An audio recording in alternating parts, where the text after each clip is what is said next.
My daughter graduated college last weekend. I wasn't there. Not because I couldn't make it. I wasn't invited. She said I'd be too dramatic.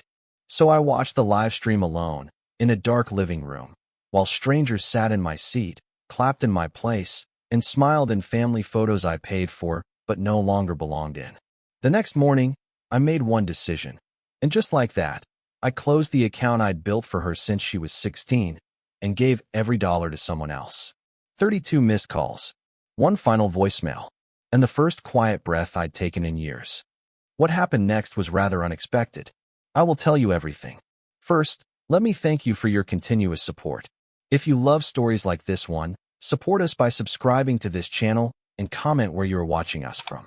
It will be great to hear from you. Now let's jump into the details of what happened. I didn't realize how dark the room had gotten until the screen started buffering.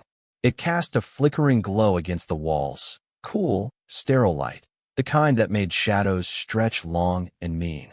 I didn't bother turning on a lamp, didn't pull the blinds, just sat there on the edge of the old recliner, still dressed in the button-down I ironed 5 hours ago, now wrinkled across my stomach from sitting too long, waiting to feel something besides this dull throb in my chest.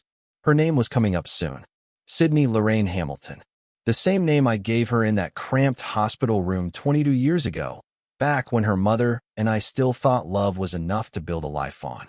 She was barely 6 pounds, but she came into the world like she owned it, screaming, red-faced, and looking more like me than anyone expected. And now here I was, watching her graduate college from a live stream. A goddamn live stream. It wasn't supposed to be like this. There was a time, hell, not even that long ago, when I knew every version of her. When I could guess her mood based on how she dropped her backpack on the floor. When I made pancakes shaped like animals on Saturday mornings and knew her best friend's name before she ever brought her around. I was the one who taught her how to ride a bike, how to tie her shoes, how to fill out her FAFSA. I was the one who showed up. So you'll have to forgive me if I say I deserved to be there. Not just deserved, earned it.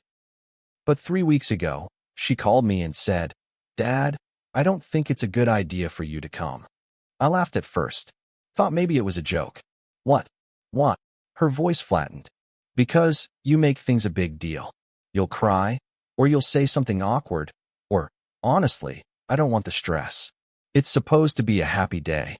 She used the word drama, like I was some character in a soap opera she was too grown up to watch anymore. Too dramatic, she said. Like the years I spent scraping together tuition, the nights I sat up worrying if she'd eaten, the therapy bills after her mother left. All that was just theater to her. An inconvenience to be edited out of the highlight reel. So I watched from home. Alone. No cheering, no cap thrown in the air to catch. Just me and a buffering screen. They streamed it on YouTube. Class of 2025. Some college in upstate New York I'd never actually visited, though I'd paid for 2 semesters and helped co-sign the loan for the third. The camera panned across the audience, and there they were, the family seating area. I recognized her stepmother, Alicia, all white teeth and Instagram-ready waves.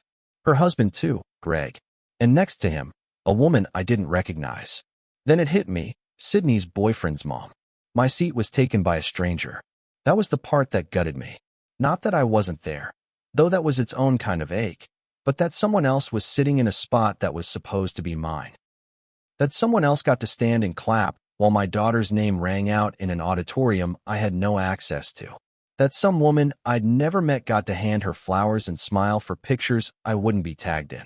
I hit pause, leaned forward. There was a close-up of Sydney hugging Alicia. The kind of hug with 2 arms and a closed-eye smile. Not the stiff side hug you give a stepmom out of politeness. This one was real, natural, and damn if it didn't feel like someone had shoved their hand down my throat and pulled something loose. I pressed play again.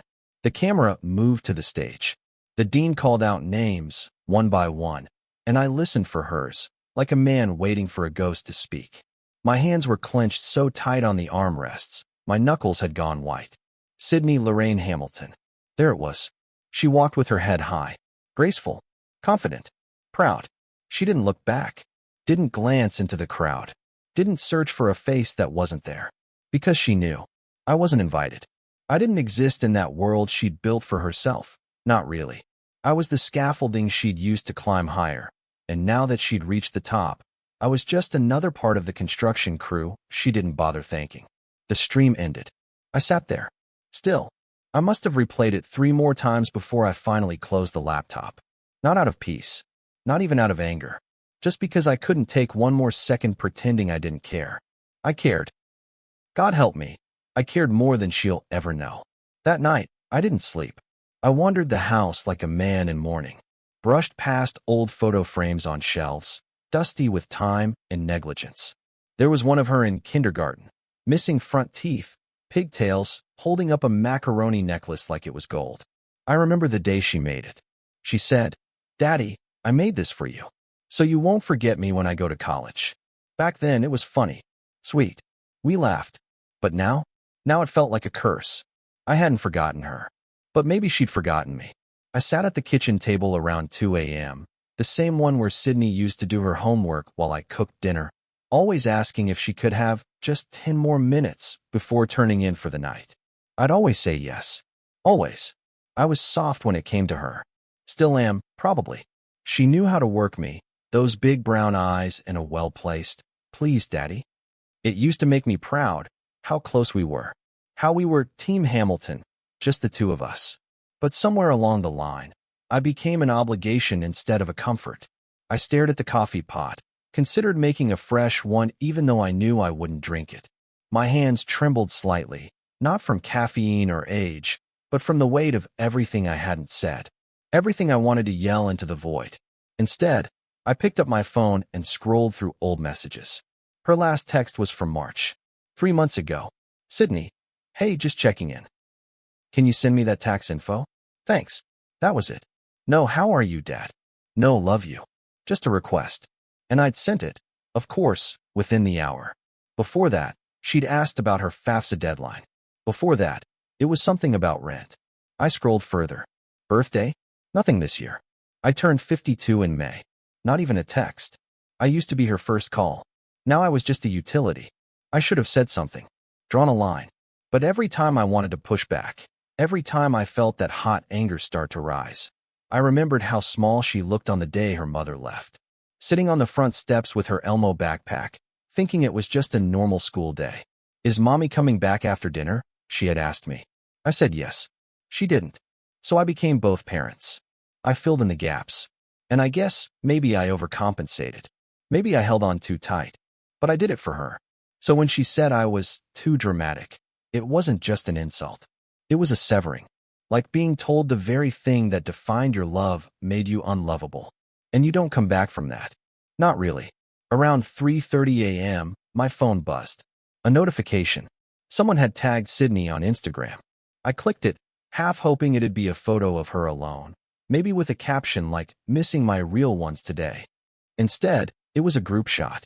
Her, Alicia, Greg, a few college friends, and that same boyfriend I'd never met in person. The caption read, "Surrounded by love today." Couldn't have done it without my incredible family. I stared at that word, family. It felt like it punched me right in the throat. I wasn't mentioned. Not even a stray "Thanks, Dad."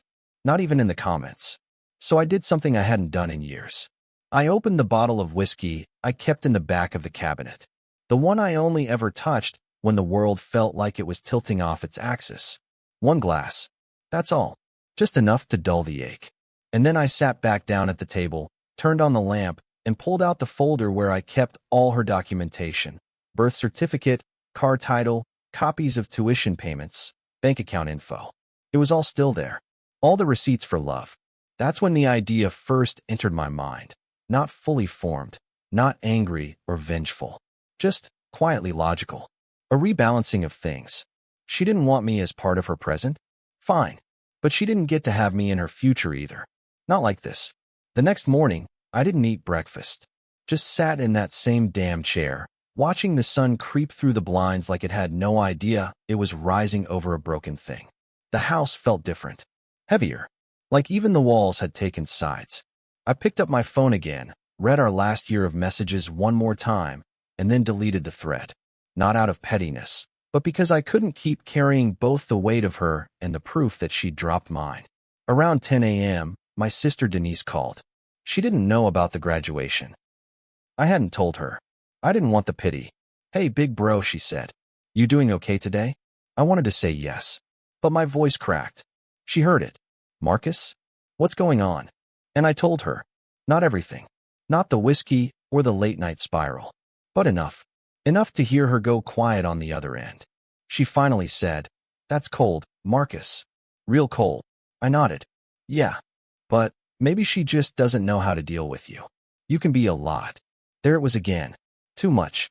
I snapped. Being a lot is why she's even standing up there in a cap and gown. I was a lot. I had to be. I know. Her voice softened. I know, and she knows. But sometimes kids, they only start appreciating you once you stop giving them everything. I didn't say anything. She didn't push. Just said, Call me later, okay? I didn't. That evening, I pulled out the account info again. The one I'd opened for Sydney when she turned 16. I used to deposit a little into it every month. Sometimes more when I could. It was meant for emergencies, or maybe a down payment on her first place after graduation. She didn't know how much was in it. But I did. Almost 40 grand. And by midnight, I knew exactly what I was going to do with it. I didn't sleep again the next night. Not really. I lay in bed staring at the ceiling, listening to the quiet groan of the old furnace turning on and off, like the house itself was tired of trying to keep me warm. Every few hours, I'd turn over and check the time, half hoping it would somehow be morning already, that maybe I'd wake up and this would have all just been a vivid nightmare. But it wasn't. She hadn't called. No text. No. Thanks for understanding. Not even a damn emoji. The silence didn't surprise me. Sydney had been tapering off communication for months, if not years. I just didn't want to see it. I kept making excuses. She's busy. She's stressed. She's finding herself. But the truth? She wasn't finding herself. She was scrubbing me out of the version of herself she wanted to show the world. I got up around 6, made coffee I didn't drink, and sat at the kitchen table again. The folder with all her documents was still there, like a wound I kept reopening just to remind myself it hurt. I flipped through it slowly. Her first report card. Excellent participation.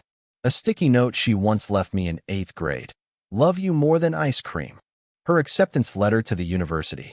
My handwriting on the back of the envelope. Paid deposit 4/15. Every paper was proof that I was there. That I didn't just love her. I showed up for her. And for what? So I could be labeled too dramatic? I remembered the first time someone said that to me. It wasn't Sydney. It was her mother. The night she walked out, she said, You make everything too emotional, Marcus. You turn molehills into mountains. It's exhausting. I should have seen it coming. The way Sydney inherited not just her mother's cheekbones, but her tendency to vanish when things got heavy. And yet, even after the divorce, I tried to make our lives as stable as possible. I bought a smaller house, but closer to a better school district. I took her to therapy, even though it meant cutting back on my own hours. When she had nightmares, I'd lie on the floor beside her bed and hold her hand until she fell asleep again. Don't go, she'd whisper. I won't, I'd say. And I never did. But maybe that was the problem. I never went. I was always there. Too there. That afternoon, I got in my car and drove aimlessly. No destination. Just me and the low hum of the radio playing songs I didn't recognize. I ended up in front of Denise's house. I didn't call ahead. Just knocked. She opened the door in sweatpants, hair pulled back, eyes narrowing like she already knew something was wrong. You look like hell, she said. Feel worse, I replied. She stepped aside. Coffee or something stronger? Just water. I sat on her couch while she poured a glass in the kitchen. Her living room was loud with color, throw pillows, pictures of her kids, mismatched curtains. Lived in. Honest. She handed me the glass, sat across from me, and waited. I told her everything. The call. The disinvitation. Watching the live stream. The people in my seat. The bank account. When I finished, she just stared at me, her face tight. Then she said, Marcus. You know I love you. But I need to ask you something. Okay. Why are you so surprised? I blinked. Excuse me. You've been walking on this wire with Sydney for years. Every time she pulled away, you pulled harder. Every time she needed space, you gave her more responsibility. It's like you were trying to hold on to her by proving you were indispensable. But that's not love, Marcus. That's control. It stung. Control? I scoffed. You think I was controlling? She didn't flinch. Not in the way you're thinking. Not abusive. Not manipulative. But you gave her everything, and then made sure she knew it. You said, yes, when you should have said enough. You wrote checks instead of setting boundaries. You paid for her car, her school, her apartment, and then expected emotional loyalty in return. That's not how adult kids work. I set the glass down too hard on the table. So what? This is my fault. No, it's not about fault. It's about what you're willing to see. She hurt you, Marcus. I get it. But you built a version of love that didn't leave her room to breathe. I stood. I couldn't sit in that living room any longer, surrounded by photos of a family that hadn't splintered. I have to go, I said. Denise followed me to the door. Just don't do anything you can't take back. Okay. I didn't answer, because the decision was already made. Back home, I logged into the online banking account. There it was, $38,772.44. I stared at that number for a long time. I thought about every overtime shift I'd taken. Every birthday I skipped celebrating because I was working to make ends meet. Every time I said no to something for myself so she could have a little more. Then I searched for local scholarship funds. Found one run by a nonprofit supporting students from single-parent homes. I called. Spoke to a woman named Clarice. Told her I wanted to make a one-time donation. In memory of someone? She asked gently. No, I said. In recognition. She paused, probably not sure what I meant. But she took the information. Sent me a receipt. And I closed the account. Click. Confirm. Done. I thought closing the account would bring me peace. I expected some grand emotional exhale, like I'd taken control back, drawn a line in the sand, and finally stopped begging to be included. But that's not how it felt. Not even close. It felt like stepping into an empty room and turning off the last light. Quiet. Final. Cold. The day after I made the donation, I woke up before the sun again. The house had never felt so still. Not even after the divorce. Back then, there was still Sydney. Her voice bouncing down the hallway.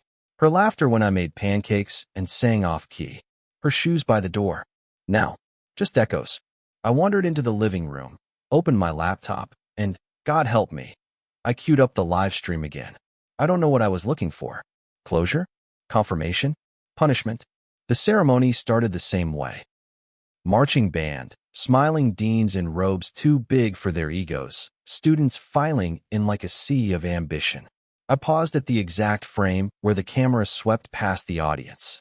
I counted the heads in the family row again. Alicia in a lavender dress, clutching a bouquet. Greg beside her in a pressed suit, arm around her chair like he belonged. Then there was that woman again, boyfriend's mother maybe, and 2 more people I didn't know.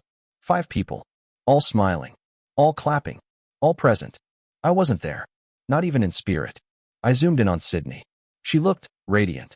I hated that word. Too dramatic, right? But it was true. She wore her happiness like a custom-fit gown. Confidence in her shoulders, ease in her smile. There was no hesitation, no sadness, no room left in her heart for what used to be. I didn't recognize her. This wasn't the kid who used to fall asleep in the back seat after soccer practice with orange slices in her lap. This wasn't the teenager who cried in my arms after her first breakup. This was a woman who had already rewritten the story of her life, and I'd been edited out. I kept watching. When she walked across the stage, the camera caught Alicia standing to clap. She didn't just stand, she cheered. Full volume. No shame. I'd imagined that moment for years. Me, standing, clapping so hard my hands stung. Yelling her name. Tearing up like I always do. Embarrassing her in the best way. But it wasn't my moment. I'd been replaced. It wasn't even an affair or some dramatic abandonment. It was slower than that. Quiet. She just stopped needing me, and then started resenting me for still needing her. The doorbell rang. I flinched. For a second, I thought, no, hoped, maybe it was her. Maybe she flew home. Maybe she regretted it. Maybe she wanted to talk. But it was FedEx. A padded envelope. From her. I tore it open. Inside, my spare key. A card with nothing but her handwriting. I'm moving in with Jordan. Thanks for everything. That was it. No love. No apology. No explanation. Just a full stop. That night, the silence was unbearable. So I played her voicemail. The one I saved from when she was 17. Hey, it's Sid. Leave a message, and I'll try to get back to you. Unless you're my dad, in which case, hi, I love you. And yes, I took the last soda. Sorry, it used to make me laugh. Now it sounded like a ghost. I played it again, and again, until, finally, I broke. I yelled. Not words. Just sound. Raw. From the pit of something I hadn't touched in years. I don't even know how long I screamed. But when I stopped, my voice was gone and the house was still standing. The next morning, I saw the voicemail. Sydney. Left it at 3:14 a.m. I hesitated. Pressed play. Dad. I saw the accounts closed. I tried to fill my prescription and my card declined. I don't know what's going on, but can you call me back? Please. A beat. I know you're mad. But this isn't okay. We can talk about the ceremony later, just... Can you call me? Please? I'm kind of freaking out. Her voice cracked near the end. But I didn't call her back. Not because I didn't want to. Because I knew that if I did, I'd unravel. And I wasn't going to play the ghost anymore. Not for someone who only remembered I existed when things went dark. I didn't touch my phone for the rest of that morning. It sat on the counter buzzing every few minutes, her name lighting up the screen, over and over, as if my silence might be some kind of mistake she could fix with persistence. But it wasn't a mistake. It was intention, the kind that burns slow and cold.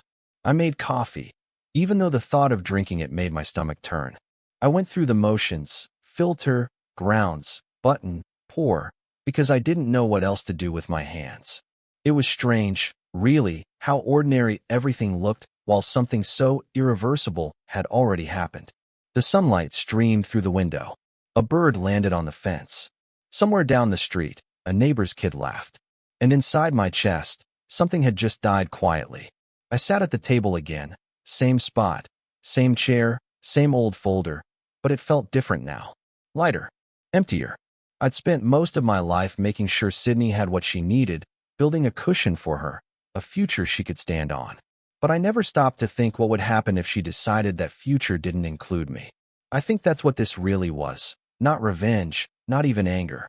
It was a line in the sand between who I was and who I refused to keep being. I finally checked my phone. 22 missed calls. 6 voicemails. I listened to one. Dad, please, just pick up. I don't understand what's happening. Can you just talk to me? Then static. A breath. A click. Her voice didn't sound like the girl who shut me out. It sounded like the one who used to fall asleep on my shoulder during thunderstorms. And hearing it like that, helpless, broke something I thought had already been shattered. I didn't call back. I told myself it was because she needed to feel what distance really meant, to understand that I wasn't a permanent fixture she could move around like furniture. But the truth was uglier. I didn't trust myself not to apologize for things that weren't mine to apologize for. That afternoon, Denise called. Marcus, what did you do? Her tone wasn't curious, it was alarmed. She didn't even wait for me to answer before continuing. Sydney called me. She's in pieces. She said you cut her off. What the hell is going on? I rubbed my eyes. I didn't cut her off.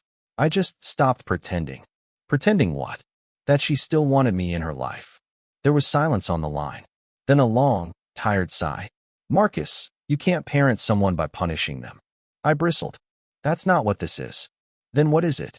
It's me being done being useful only when she's scared or broke or needs something fixed.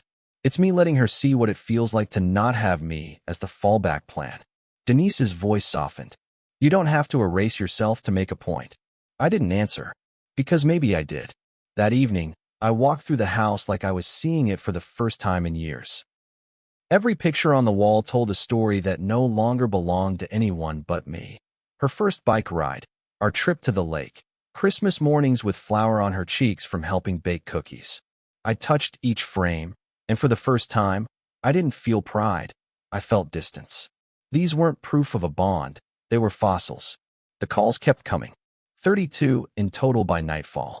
I let every one of them go to voicemail. After the last one, there was quiet. A different kind of quiet than before, not hollow, but heavy, like the pause after a storm when everything's still dripping. I sat on the edge of my bed and finally allowed myself to cry. Not angry tears. Not self-pitying ones. Just grief. Plain, human grief for the version of us that no longer existed. The father who could fix things, the daughter who used to call him first. When the sobs stopped, I realized something strange. I didn't feel empty. I felt present. For the first time in years, the house wasn't echoing with what I'd given away. It was mine again, flawed, quiet, and mine. Denise came by the next morning. She didn't knock. She never did. She just walked in holding a paper bag from the diner down the street. "I brought breakfast," she said. I tried to smile. "You think eggs and toast are going to fix this?" "No, but it'll keep your blood sugar from killing you before Sydney can." She set the bag down and leaned against the counter. "You going to tell me what comes next?" "I don't know," I said. "I just know it can't keep being what it was." She studied me for a long time. "You look calmer." "I am. That's scarier than if you were furious." I laughed once, the kind that isn't really laughter. "I'm done being furious. It's exhausting." Denise reached over and touched my shoulder. "You still love her, you know." "I know," I said quietly. "That's the problem." That night, the phone stayed silent. No more calls. No more messages. Just the hum of the refrigerator and the sound of wind brushing the windows. I sat there, staring at the screensaver on my laptop. The one photo I hadn't changed in years, Sydney at age 10, holding up a fish we'd caught together, grinning from ear to ear. I remember that day perfectly. She'd slipped on the rocks and gotten soaked. I'd carried her on my back the whole way home, both of us laughing. That was the last year she ever called me daddy. I reached out and traced the outline of her smile with my finger on the glass. "Goodbye, kid," I whispered. Not as a curse. Not as finality. Just acknowledgement. I closed the laptop. Click. Confirm. Done. The calls had stopped. 3 days passed. No notifications. No voicemails. Just this low hum of silence that filled every corner of the house. It was almost worse than the flood of missed calls, this silence. Like Sydney had finally realized I meant what I said without ever saying it. Like she'd resigned to the idea that maybe I really was gone. I kept telling myself that's what I wanted. And yet, every time the phone didn't ring, I hated myself a little more. I sat in the garage that Sunday night, lights off, door cracked for air. I'd gone in there to find an old photo album, but what I really wanted was a place where I could sit with the noise in my own head, where her absence wouldn't cling to the walls like perfume. Then the screen lit up. Unknown caller. My stomach dropped. I knew it was her. She was calling from someone else's phone, probably figured I'd blocked her, or maybe she wanted to catch me off guard. I stared at it ringing. One ring, too. I almost didn't answer, but my thumb moved before my brain could catch up. "Hello." There was a pause, the kind of pause that said everything and nothing. Then, "It's me." Her voice was tight, strained, like she'd rehearsed what she wanted to say and forgotten the lines. "I know," I said. Silence again. Then, sharper, "Why'd you do it?" I took a breath. "Why didn't you invite me?" She exhaled, like I'd punched her. "Because I didn't want to deal with your stuff that day, okay? I didn't want to cry. I didn't want to be reminded of how broken things are. I just wanted to be happy." "So you erased me?" She didn't answer right away. "I didn't erase you. I needed space." "That's not the same thing. You sat next to strangers, Sydney. Strangers. People who've never cleaned up your throw-up or sat up with you all night before your math exam. And you smiled like they were the ones who got you there. Because they were there now," she snapped. "Because they show up without making me feel guilty. Because they don't use the word sacrifice like a leash." I froze. "You think I didn't notice?" she said, her voice cracking. "Every time you helped me with something, it came with this weight. Like I owed you more than I could ever pay back. You didn't just help me. You kept score." I wanted to argue. God, I wanted to scream. But she wasn't wrong. I wasn't keeping score, I said finally, my voice low. I just wanted to be appreciated. You wanted to be central to my life. Always. But I'm not that kid anymore. I'm not your little girl. I leaned back against the garage wall, closing my eyes. "You think I don't know that?" I said. "I know. But when someone's been your whole world for 2 decades, it's not easy to just step back and become background noise." There was a long pause. Then she said quietly, "When you closed the account, it felt like you were erasing me." That landed hard.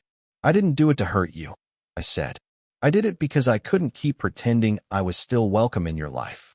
"Then why give it to strangers?" Because at least they might say thank you. Another silence. This one longer. I'm sorry, she said. It didn't feel like an apology. It felt like surrender. I am too, I replied. There was so much more we could have said. So many years of things left buried. But neither of us had the tools anymore to dig through it. She sniffled on the other end. I don't know what to do next. I swallowed. Maybe nothing. Maybe this is just where we are now. Are you saying you don't want me in your life? No, I said. I'm saying I don't want to be tolerated in it. Her breath caught. I need boundaries, I continued. Not because I stopped loving you, but because I finally started loving myself. She didn't respond.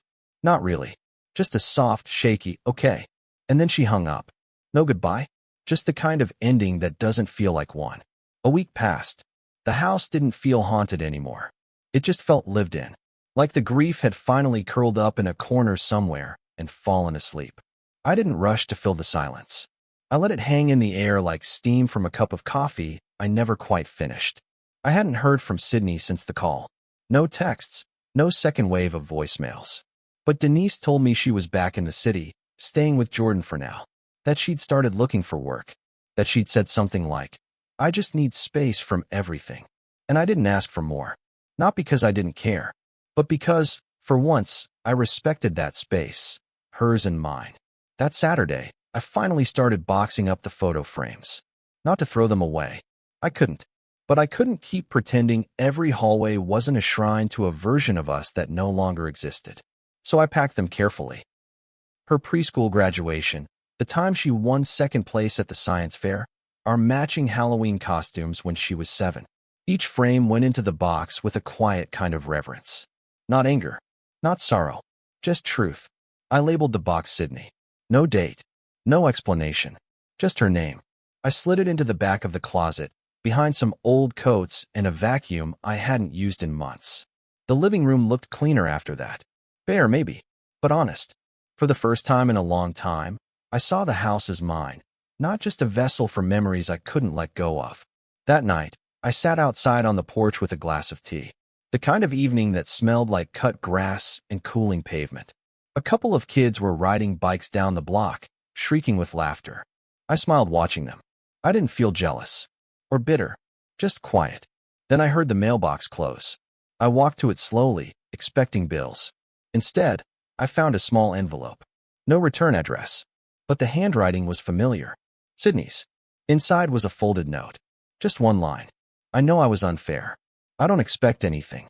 I just wanted you to know. That was it. No signature. No request. No number. Just honesty. I sat back down and stared at the note for a long time. It wasn't an invitation to talk. It wasn't an apology wrapped in manipulation. It was something closer to what I'd been waiting for all along. Recognition.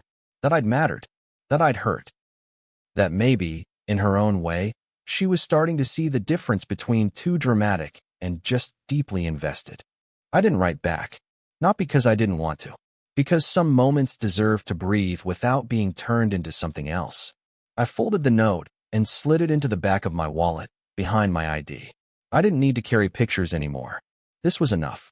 Later that week, I wrote a check for $500 and mailed it to the scholarship fund again. This time, I included a note. In honor of Sydney Hamilton, who taught me how hard love can be. That's the closest I'll ever come to forgiving her. Or maybe it was forgiving myself. I don't know what happens next. I don't expect holidays together or birthday phone calls. I don't expect sudden closeness. Maybe one day we'll meet for coffee. Or pass each other in a grocery store aisle and stop. Maybe we'll cry. Maybe we won't. But I know this much. I let go without closing the door. And that's something. Sometimes the hardest part of love is realizing when to step back, not out of hate, but out of self-respect. Marcus didn't stop loving his daughter. He stopped chasing her. If you've ever had to pull away from someone you gave everything to, drop your story in the comments. Whether your ending was peaceful, painful, or still in progress, you deserve to be heard.